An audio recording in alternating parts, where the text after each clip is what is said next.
What is up, everybody? Welcome to the morning after the show where we recap UFC Vegas 59 the morning after. It is about 10:30 Central Time. So glad you could join me. We're going to take about 15-20 minutes, go over the the amazing amount of fights last night, all 10 of them. We lost two at the last second pretty much. All 10 fights. We'll check out the DraftKings optimal lineup, and we will check out CM Monk's picks and bets. So guys, thank you so much for joining me. Hit that like, hit that subscribe button if you are here, and you'll never miss anything from the MMA engine. It's me, Wheezy, Brady, and Lou, bringing you content several times a day, several days a week before each and every UFC event. So without further ado, guys, let's get right into it. UFC Vegas 59, August 6th at the Apex. Not much to go over today. Only 10 fights. We did have a few just a few finishes, guys. You know what I'm saying? Just a couple. Why does my screen look like that? I have no idea. Does not matter. Just a few finishes, guys. 10 out of 10 finishes. No judges necessary. Probably for the first time. I don't know, maybe ever. I'm not really sure what the statistics are on that. Bananas and grapes, what's cracking? Yeah. Oh, does this mean you're in Nebraska? That's huge, man. Let me know. Zach Singleton, what is up, my guy?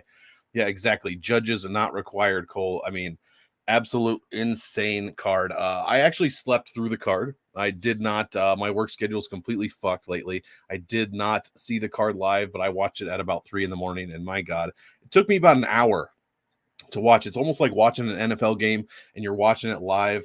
Yes, good on you, Zach. I'm so glad to hear that for sure. Computer Monk laid down the craziest bet I've ever seen, and we will get into that shortly. But it's like watching NFL, which I don't do anymore. Takes about 4 freaking hours to watch a game, and then you realize that on Mondays on the NFL Network or somewhere they have the games with all commercials taken out, all dead time between plays taken out, and it's just play. And I watch a whole game in 35 fucking minutes. It's like, what am I doing here watching, just watching 3 hours worth of ads and guys walking around picking, football pants wedgies out of their ass cracks. This was great, man. I didn't watch it live, like I said, and it took me about an hour to watch all 10 fights. Probably helped that not many of them got out of the first round. So anyways, let's get right into it. Stephanie Egger, Computer Monk picks the dog in this one. And I say dog, meaning based on DraftKings salaries. If the salary is lower than its opponent, obviously it is a dog. We picked Stephanie Egger for her huge finishing upside. And where's Maury when we need him? That turned out to be a lie. So Myra Bueno Silva gets it done almost in the first minute. What a ridiculous ending to this fight, guys. Chime in if you feel like it. There was an armbar from Silva. It was deep, no doubt about it. And then she just stopped, and the referee Tyone asked her if she asked Buena Silva if Egger tapped, to which Silva said yes. Egger didn't really react, which probably means she did tap, but no one could see the tap. Then the referee pulls the judges, the judges who do such a good job of judging all of our fights all the time, to see if they saw anything. And one of them said he definitively saw a tap. So, I mean, what are we doing here? Like, it was an arm bar. It was she probably did tap. But that was a ridiculous way to end a fight. I've never seen anything like that. So what do you guys think about that? But Stephanie Egger loses round 1 submission in very quick fashion to Myra Bueno Silva. Yeah, I probably agree. It looked super deep. And when they asked Egger if she tapped, she was just like stone face. No, I did not tap. If you didn't tap, you'd be like, I didn't tap. I didn't tap. At least that's how I would go, scorched earth on that one. But yeah, I agree. She probably would have broken her arm. Next fight, Corey McKenna. I said, do not play Corey McKenna under any circumstances in DraftKings. She is, I didn't say that exactly, but that's how I felt. You know what I'm saying? Obviously, with only 20 fighters, you have to play a bit of everybody. But Corey McKenna smashed Miranda Granger. Scored 104 DraftKings points at 9,100. First women's bantamweight, or maybe first women's Von Flue choke, or women's, not bantamweight. I don't even know what division this is. Probably strawweight. Had to have been first Von Flue choke by a female in the UFC, I believe is what she said. So, I mean, Granger looked terrible that whole entire fight. Brian Battle gets the quick win finish. I believe it was quick win over Takashi Sato. 127 points is, I would have too. Exactly. She would have gotten super defense. I didn't fucking tap. That's what I would have been screaming at everyone who was looking at me. Brian Battle gets the quick win head kick of Takashi Sato. My God, it was a beautiful straight right, and then immediately followed up with a right head. It was fantastic. Unfortunately, Takashi Sato put his hands up on his way down to block the kick, so that didn't really work. But while he was down there, he did block a few more punches while he was down there. So Brian Battle, good on you. Next fight, I don't even want to talk about this one. Sam Alvey, Mikhail Oleksiejczyk. Of course, just like everyone, including myself, thought Mikhail in the first round by TKO. Sam Alvey's lost like 65 fights in a row. Get him out of here, finally. Please get him out of here. Terrence McKinney going against Eric Gonzalez. Standing RNC for Terrence McKinney in the first round. 104 points for him. Then we get Sergey Spivak. Spivak, what is up, Glenn? Good to see you on this Sunday morning, or at least Sunday morning in my neck of the woods. I'm not sure where it is for you guys, but Sergey Spivak, we picked Spivak by finish, and he does get the finish over Sakai. Sorry, I haven't even been telling you what CM Monk's been picking. Silva, we did get that one incorrect, but then we rattled off 5 straight, 4 finishes predicted, so that is nice. Then we get into the who knows what's going to happen in these fights. So the Brogan Walker, Juliana Miller. Computer Monk picks Brogan Walker based on basically nothing. Very close fight, 51% Walker, 49% Miller. And we had that completely backwards. Miller looked dominant from what I kind of watched. I was fading in and out, even on my rewatch after I woke up. I was fading in and out of this one. Round 3, KO, TKO. She gets it done with like a minute left to become the what? I don't even know what weight class this was. Flyweight, tough fighter, champion. I don't know what you call it. Muhammad Usman going against Zach Pauga.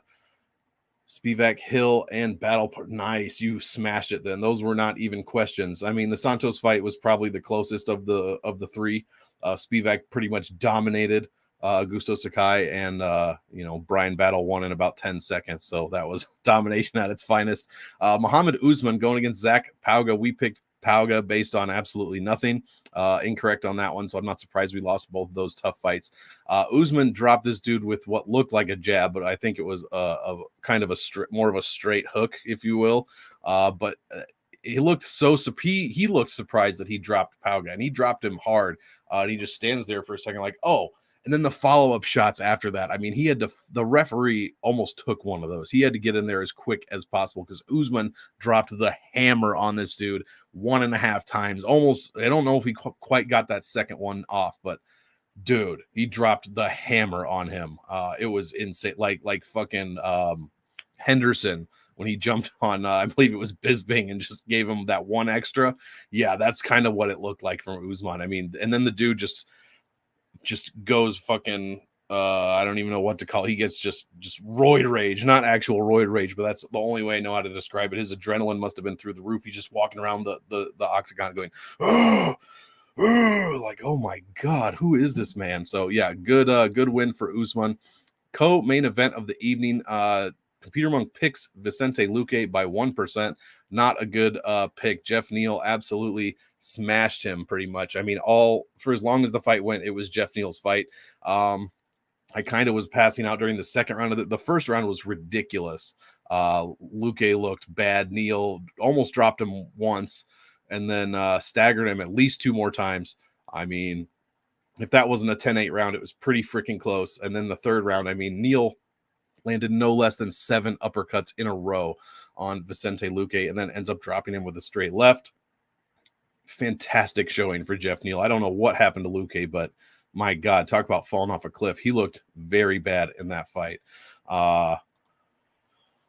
Yeah, exactly. Just absolutely ricked. Uberim, as we used to call him, full of roids. Yeah, we'll have to get Usman tested there. That dude is built like a brick shit house is what they used to say back in my day. So Jeff Neal, we get that one incorrect. And then we do finish off. CM Monk picks the main event correctly. Jamal Hill by finish gets it done in the 4th round. He looked dead as soon as he gets that stoppage. He just lays on the ground and is just like, thank God I won because I am about to die. It was a pretty not too close, I guess. Hill looked good in the first. Santos, I mean, looked okay in the first. I mean, Santos was doing Santos things. You knew that was going to happen. I was just wondering, I didn't know how Hill was going to look if this got into the 4th and 5th rounds. And I think he's lucky it didn't go even 1 more minute longer, is Hill. So he looked decent. 86 points in a win, not a good showing. So what did we have? Our top score is pretty obvious. Sergey Spivak had about 55 takedowns and then gets the finish in the second round. So that's a huge score. Brian Battle gets the first minute, the quick win bonus. Oleksiejczuk just demolishes Alvey, gets a few knockdowns in that fight and the finish. And then Jeff Neal, Juliana Miller. Let's go down to the optimal lineup, which you could probably already see this whole time, but we will talk about it. Corey McKenna at 9,100. This is an effed DraftKings week. If Corey McKenna is making optimal at 9,100, do you understand what I'm saying to you in that sentence? Corey McKenna, first of all, cost $9,100. What the hell is that all about? I mean, she looked every bit of it in hindsight against Miranda Granger, but $9,100. She was almost the third most expensive fighter on this card. Corey McKenna. Yeah, she's like 1-1 in the UFC before this, scored like 80 points in her DraftKings debut. Somehow makes optimal insane. 104 points. I know I sound like a hater, but I mean, that's insane to me. Insane. Sergey Spivak at 8,800, 135 points, the highest score on the card, a 15.5 value. Brian Battle coming in, fight number 3, $8,700, scored 127 and almost 128 in his quick win finish of Takashi Sato. Then newcomer Juliana Miller, no idea. It would have been totally random if I had her in my lineups here. I told you to play 20 to 25% of these 4 fighters because I have no idea what to do with them. I didn't watch Tough. This was just an off week. I stayed away from DraftKings this week, to be honest. Jeff Neal, fantastic play. The $7,700 salary might be first place overall now. I mean, it's probably not the best salary, but it's definitely cementing itself with the second best. It's made the optimal more times than any other salary since January 1st, 2021. The underdog salary of $7,700 is the best salary to play other than 95. And then Muhammad Usman, finishing off the DraftKings optimal lineup, 7,300 with 85 points with his round 2 TKO over Zach Pauga. Total salary, $49,900 and a big score of 689.04. Computer Monk, 6-4 on fights of the night. 3 of them, 2 of them were the tough fights, so that I'm not really counting that. The Stephanie Ager one was a bad choice, and then Vicente Luque also a bad pick, but very close. Within 1% of the Neal fight, so I'm fine with that. 60% on the night. We moved to 197 out of 327 possible fights picked correctly. 60.24% on the night. Guys, let's get into what I'm sure everyone wants to see, and I'm not excited to talk about this. Excuse me. CM Monk's bets for the evening. Guys, we would have been fine if we would have stuck with our 3 bets, but a bet came in at the last minute, and this is what we do here. I'm not making these bets. CM Monk is a thing I created that is supposed to find value in places on lines and in money lines, in fights to go to decision and fights to not go to decision. That is CM Monk's job, and I have programmed it as such, but I think it needs a couple of tweaks. We had Jeff Neal and Luque, Sato battle Luque, and Neal goes to decision. The one that came at the last second, if you didn't see this on Twitter, Oleksiejczuk and Alvey goes to decision. And not just goes to decision at plus 150. Computer Monk decided to make its biggest wager ever so far in 10 events, the biggest wager over 10 events, 4.34 units on Sam Alvey and Mikhail Oleksiejczuk to go to decision. I was heartbroken. 92 of you voted on Twitter. It was 51-49 that I should not play the bet, that I should ignore it. But this is what we do here, guys. For science. This is what we do for science. We make the bets that CM Monk wants to play, and it was a shit bet, I tell you that much. So anyways, we had Jeff Neal picked Jeff Neal against Luque at a plus 170. One of CM Monk's only 9 good money line bets of the year, and it was fantastic. I mean, great pick, great vision there by CM Monk to get that money line pick at plus 170. We put 0.73 units on it, and we smashed that one. Sato and Battle does not go to decision. Well, that was decided very quickly. We got that at plus 115. Finished under a minute, so easy money there. And then we go back to the Luque and Neal fight to go to decision. Guys, I was 3 minutes away from that happening. It would have been Neal all day anyways, but that's what happens when you take 7 straight uppercuts from Jeff Neal. You just don't finish the fight. So we were close on that one. We had at plus 120, 1.5 units. So before the next bet, the biggest bet of the night, goes down in flames. And then the aforementioned most terrible bet of all time, Mikhail Oleksiejczuk going against Sam Alvey. Fight to go to decision plus 150. I mean, I could have been plus 650 and it still would have been a terrible bet. 4.34 units, guys. If we would have won that, it would have been huge. That's what I kept thinking. The mind of a true great gambler. Like, I should not bet this, but if this does happen, we're going to be up tons of units on the year. So, unfortunately, well, the good news is we are not where we were at the beginning of week one. Week one, we lost $617, almost a reverse sweep. Went from $5,000 to $43.82, and we've been slowly building up. We've got 5 profitable weeks, and at this point, 3 losing weeks in a row. First time that's happened so far in 10 weeks. And what was I going to say? Oh, yeah, we're not profitable anymore this week. So let's change our current bankroll. It's 48.04 is what we were last week. This time, 44.64.39. And our unit size drops $7 to 89.29. This is going to be for next week's fights, I believe, headlined by Cheeto Vera and Dominic Cruz. A much, much, much better card that I'm very much looking forward to turning things around. But yeah, this week, guys, without this, here, let's take the Michael Olszewski loss out.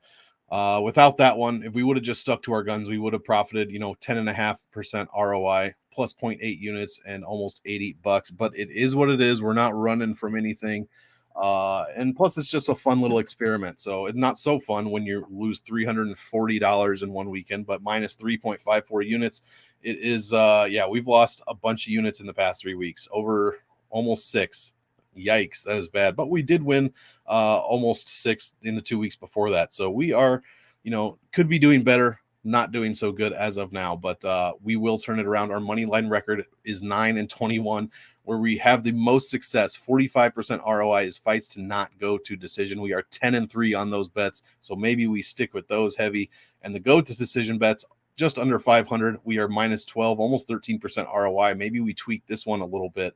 And I think we ride the money line formula out for a few more weeks, see what's going on there, because we've been getting saved by the doesn't go to decision bets, absolutely saved by our props. So this week, a setback in the biggest way with Olszewski and Alvey to go to decision. But we're doing this for science. We put in every single bet that CM Monk picks. Otherwise, what's the point of doing this? This is not fun if I'm picking and choosing. The whole point was to remove bias from all of this stuff. So hopefully we can lock it in. It's only been 10 weeks. Like I said, we are not profitable. We're down about 5 units, but we can always turn it around, maybe make some tweaks in the next couple of weeks with the formula. So guys, that is going to do it. Unless you have any questions or anything, we are going to get out of here early, let you get on with your Sunday. I know I'm going to take it easy today. It's hot as fuck where I am, so I'm just going to stay inside, continue to ignore the grass getting longer and the lawn that I have to mow. Just not going to do that today. And I'll be getting ready for next week's UFC card. So guys, thank you so much for joining me. And yeah, as always, I want all of you to enjoy the fight. So enjoy, and we will see you next time.